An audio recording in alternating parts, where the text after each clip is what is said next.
Hi all, Steven speaking.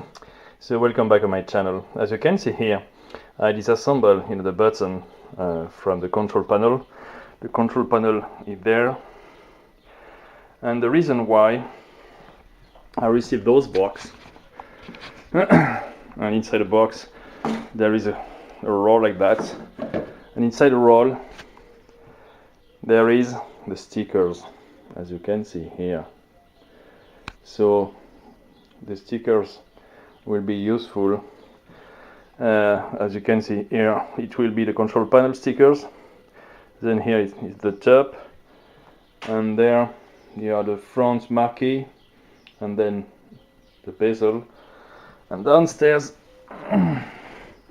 the other sticker there with the other side panel. So pretty nice result.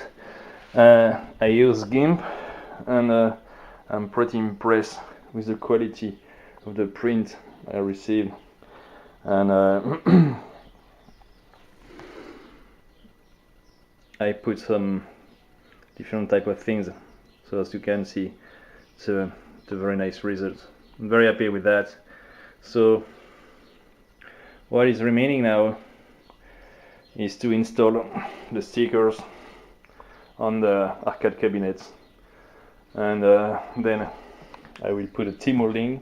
So the T-molding is here, and it will be finished.